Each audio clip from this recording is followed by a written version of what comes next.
I mean, I actually say this in defense of what the criminal justice system tries to do in principle.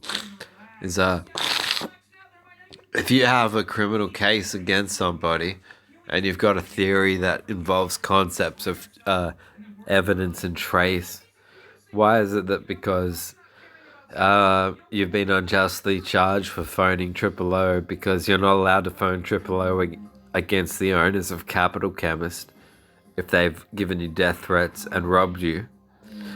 That doesn't constitute an emergency because they're a healthcare business. It's like you can't phone Triple O against Cardinal Pell. No way. He's a cardinal. He's named Pell. It rhymes with smell, bell, saved by the bell. No, hang on. He can't be wrong with anything. Fuck you.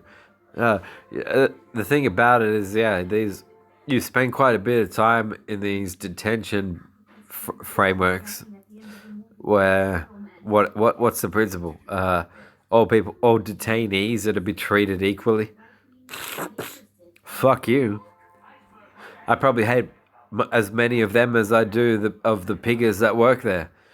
Why do you want to detain suspects potentially and treat them as if they're equal to someone who might be a kid fucker?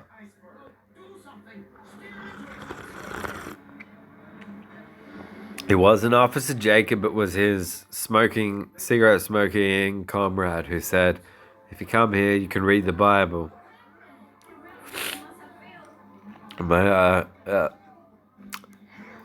given your non-violence and your non-cuffing violence and those words and other stuff, I gather you've looked at my YouTube channel. But I think it's a valid point because what of their theories about trace, if you're traced in the vicinity of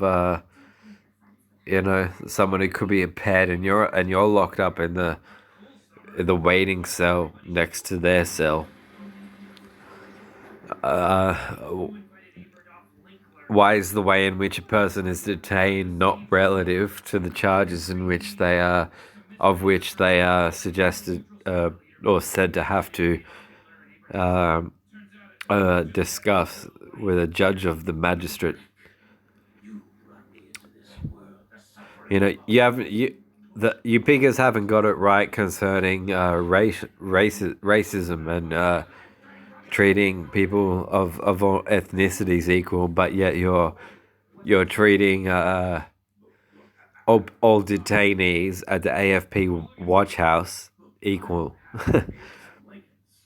So if my next door neighbor fucked the kid of the owner of the AFP watch house, and I was complicit in knowing about it but not reporting it, I'd be locked in the same overnight waiting cell as a guy that stole a newspaper from a Chinese-owned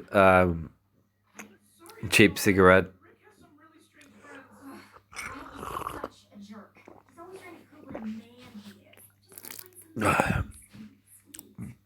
I get it why you fisted koalas when we were kids, because you were to the smarter of us.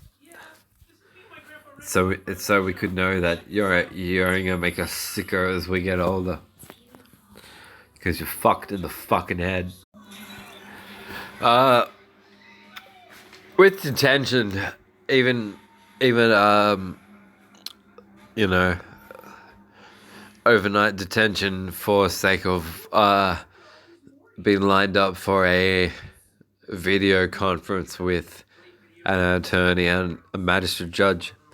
What I think should be thought about more is that why is it equality for criminal people and criminals mixed together, irrespective of whatever their crimes, in terms of the way that they're held?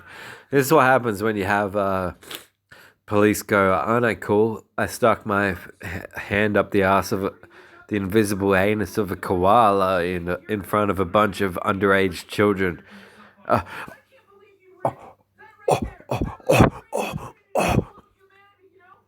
You know, and they think it's fair and reasonable to go, well, yeah, celebrate Australia Day. We stole the land from those abos. You burnt a CD. Damn, you're fucked. You better stay here and read a Bible. Oh, oh, you already summed it up. It's inbreeders versus bisexuals. Yeah, we don't have a counter argument to that at this point in time. But at this point in crime, I think what they should do is treat the way in which people are detained in different ways. And this happens when, you see Hannibal Lecter. He's on a forklift with his mouth uh, his mouth strapped around. So you could have been a person who has been mistaken for someone who took a shit on a church doorstep, and you could be next door to a child rapist, and you got to both do the same thing. You got to both have the officers on duty watch you through cameras. You can't take a piss or a shit without them watching you piss and shit. So they want to see your dick, and they want to see the expulsion of processed biomatter from your ass. And they want to see you pop a squat on that toilet. And I know they do. And what I've already submitted about how that cloth was cut on my pants, it should explain to you that even in the police's head, the ring of Christianity, feral Christianity, is fucking rampant. And I think that they are disgusting. I think that, yeah.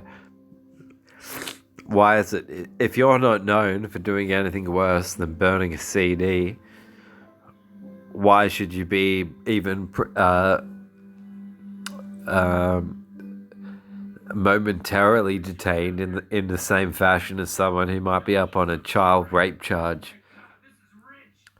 Why? Because they fisted koala puppets while we were kids in school? Whoa.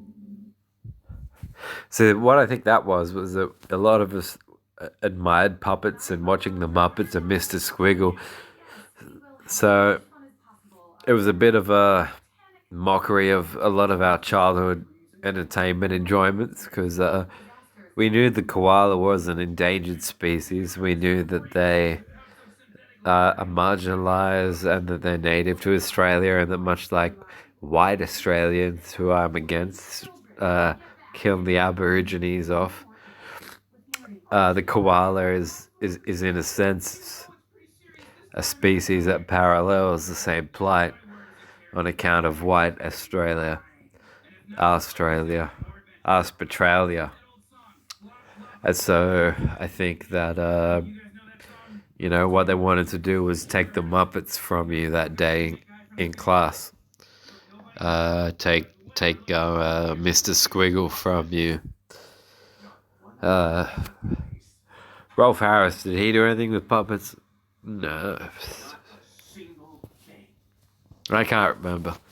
I remember that third extra leg though, and I'm reminded of it every time I deal with Christian Piggers of the AFP.